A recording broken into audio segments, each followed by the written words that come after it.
So you're a local elected official at a city or a county, maybe the state level, and you've heard, either your assistants called you or you've heard from your other colleagues that a lot of your files at the organization have been compromised. Not really sure what it means, but you just know that maybe your IT department or your administrator is telling you that there seems to be some type of crypto attack. We can't access our files, there's ransom demands, and all you're thinking is, oh man, here we go, right? It's in the news every day. You can research them, I won't name them here, but they're all over the place, some of them right here in our own backyard. So what do? You ever made a Bitcoin payment to a random hacker before? Or do you even understand how to negotiate that? Or, like I tell people all the time, 3 things are gonna happen. You're gonna pay and get the keys, you're gonna pay and not get the keys, or you're gonna not pay. But you don't have a plan for any of those 3 areas, it doesn't matter what you do. The concern now is it's a public entity. So guess who's gonna show up probably before you get there? The local media, the newspaper, maybe national media. And you've got all these questions to answer as far as like, what are you gonna do? You're gonna pay the ransom? You're not gonna pay the ransom? Do you have backups? Why do you have backups? Can your IT department not fix this? Why can't your IT people fix this? In short, because they're not security people, right? And there's some things you can do to help mitigate these risks so that you do not have to follow suit. You do not have to end up in the newspaper. These attacks are going on every day, all day. They're targeting local government for a couple reasons. They know that a lot of money hasn't been put into the infrastructure. They know that a lot of money hasn't put into the security side, and they know that it's public funds. They know that it's more likely to get a higher ransom than if they attack a local retail shop. So you are a target. As a cybersecurity and IT experts in the area, we've seen these attacks play out time and time again, and there's a common theme as to how they happen, what happens, and the aftermath that's left to clean up once the attack has taken place. So they boil down into 4 primary areas: employees, infrastructure, managed threat detection, and your external infrastructure.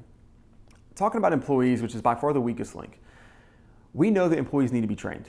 They need to have some cybersecurity training to understand what is a safe link, what is an unsafe link, how to determine what I should and shouldn't be doing or clicking on, and the impacts of that. There should be a way to manage that, to monitor that, to determine what employees are actually taking the training.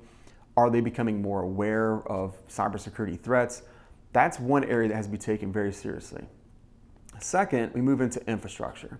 This is going to be basically what we call industry best practices. So infrastructure means laptops, desktops, networks, servers, switches, firewalls, anything at all that comprises your IT infrastructure.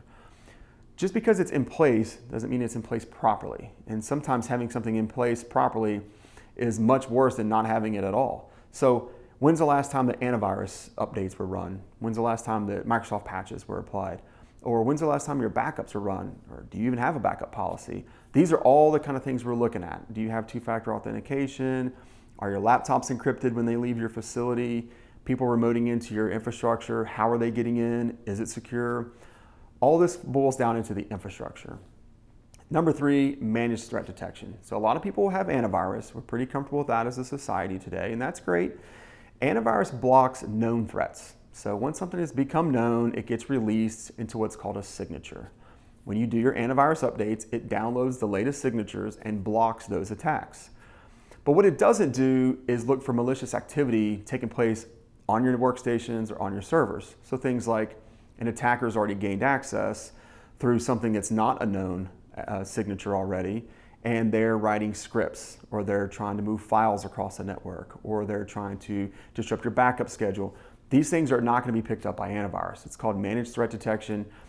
What you're looking for here is how quickly can I detect a threat, how quickly can I isolate that machine from the network, and how quickly can I remediate it and get it back online without letting it propagate and take down the rest of my network. So managed threat detection is something that's missing on most networks we look at. And then number 4, we get into the external, what we call vulnerability scan. It's not a true penetration test, but we're just looking at what a hacker would look at. Looking at your infrastructure from the outside in, are there any gaping holes? Are there any passwords that should be changed? Is the infrastructure old? Are there firmware updates that need to be applied? Like, how old is this equipment? How long has it been sitting here? And how many people are trying to get into it every single day? That comprises our list of 4 things that we break down into what causes these cybersecurity attacks to be so successful time in and time out. Now, let's talk about what everyone wants to know is how. Okay, so how is this actually happening? Well, it's pretty simple.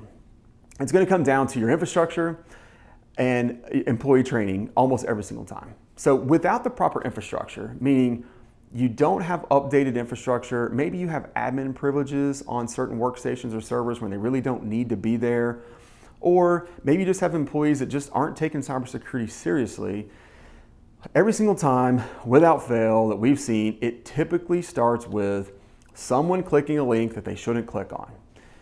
That has now infected their workstation.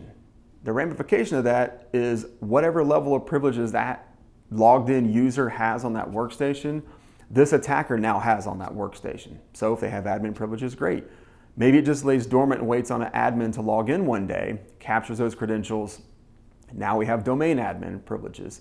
So we got to make sure that not only does the employee not click on the link, but that the infrastructure is up to date. So what happens is an employee clicks on a link, it gets on the infrastructure, there's no way to detect that it's there, and now these tools autonomously start to troll the network. They start to propagate to every machine that they can get to, and they get their hands on as much data as they can, and they're looking to do two things. One is, can I exfil this data and sell it on what's called the dark web, which is like the internet for bad guys. They'll sell these medical records or social security numbers for, let's say, $1 or a social security number.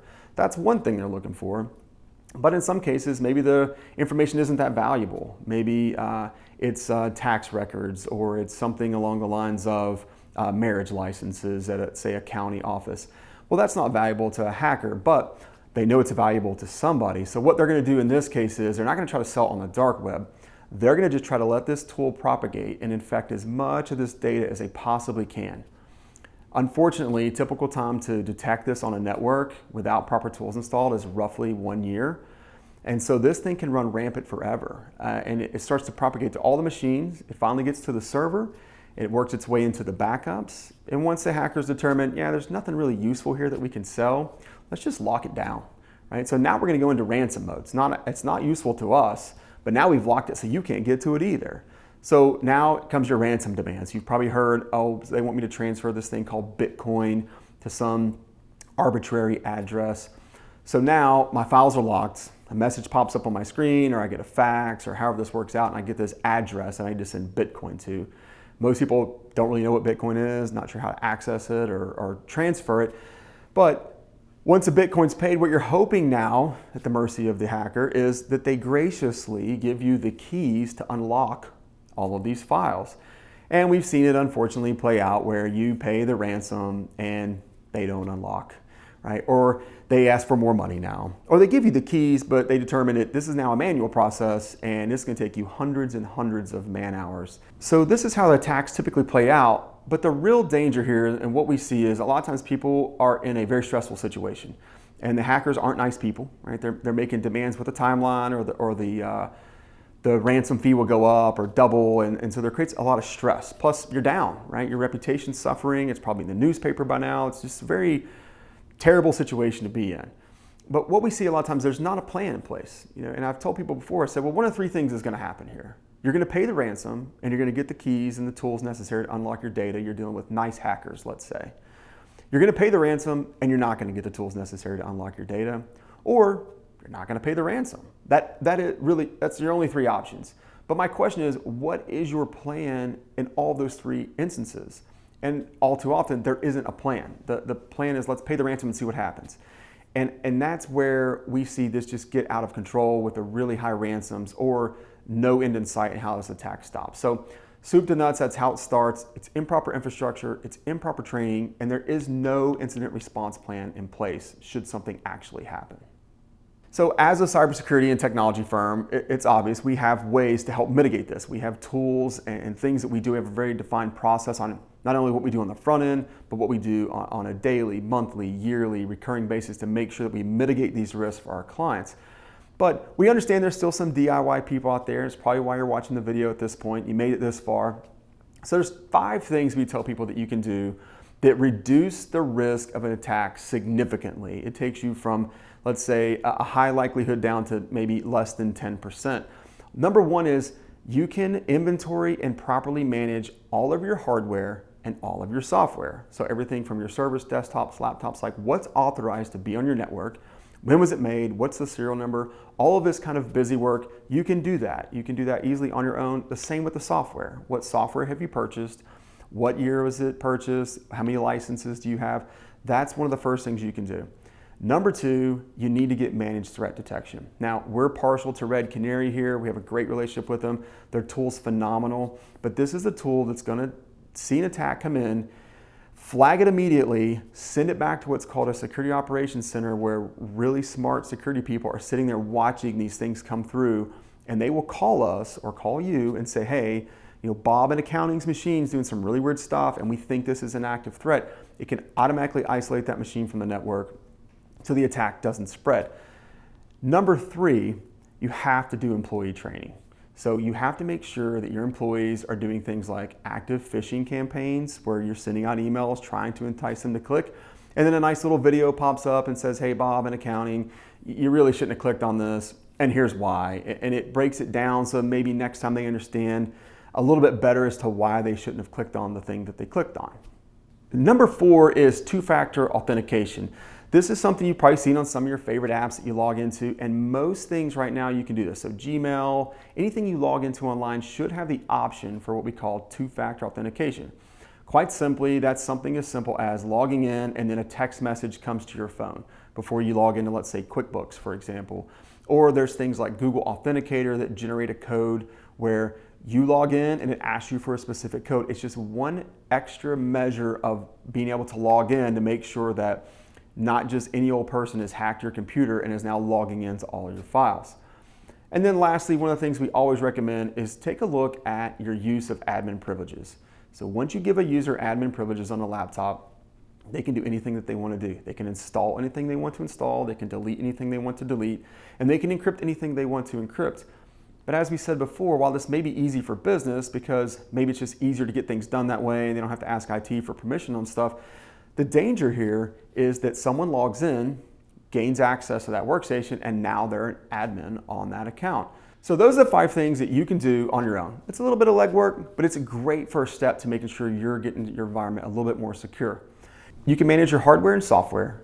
You can make sure you have managed threat detection, employee training, two-factor authentication, and then review and potentially remove admin access from your environment wherever possible. So if you're an elected official, maybe a city manager, commissioner, state representative, or just a decision maker in a local government entity, these 5 things are a great place to start. You can kick them over to your IT department or your IT firm and have them start to handle those because it will mitigate the risk that you have on a cybersecurity attack. But that's probably not enough. And if you would like the experts to come in and maybe take a better look at what your policy is. How do you stay out of the newspaper? How do we make sure that you aren't the next one? Because the bottom line is these attacks are going to keep happening. They're going to keep targeting local government. It's an easy target. It's an easy ransom pay. They know that's the case. You have to make sure that you have a plan in place. If you don't have one, give us a call. We'll walk you through it. It's super simple. It's even color-coded, and we'll tell you where you need to address your concerns right away, maybe some things you can push off a little bit, and some areas where you're doing a great job. We'd love to hear from you. Look forward to taking care of you in the future.